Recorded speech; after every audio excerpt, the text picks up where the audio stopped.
ओम शांति।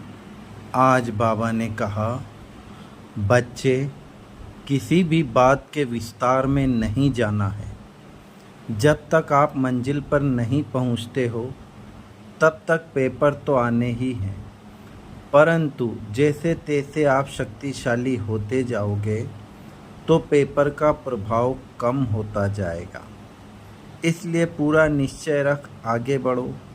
यह मत सोचो कि कुछ हो तो रहा नहीं बच्चे, बाप जानी जाननहार है।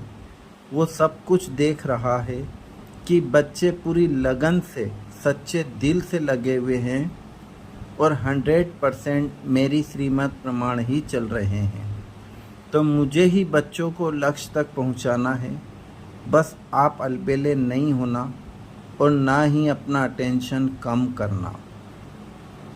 शिव बाप को संपूर्ण रीति पहचान, बाप पर निश्चय रख, पेपर से ना घबराते हुए अपना 100% देते रहो। फिर 100% जिम्मेदार बाप है।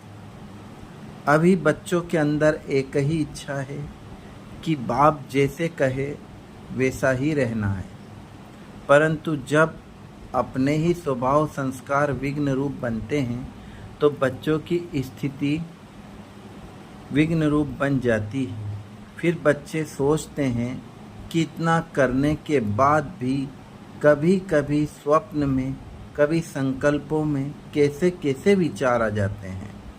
देखो बच्चे, बाबा ने तो पहले से ही कह दिया है कि अंत तक ऐसा होगा और लास्ट समय समाप्त होने के कारण उनका वार और अधिक फोर्स से शुरू हो रहा है।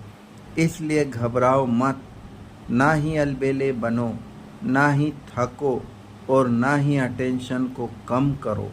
संकल्पों से ही माया के वार को खत्म कर दो। वाचा व कर्मणा में मत आने दो।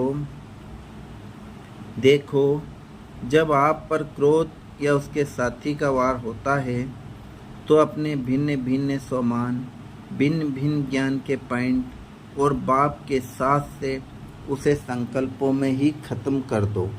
वाचा तक मत आने दो।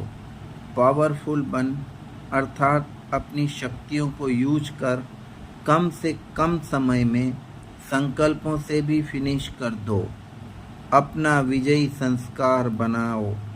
फुल अटेंशन रखो, क्योंकि कुछ ही समय में पेपर तो खत्म होना ही है और मंजिल भी समीप है। और फिर जब बाप का साथ है तो हुआ ही पड़ा है। ओम शांति।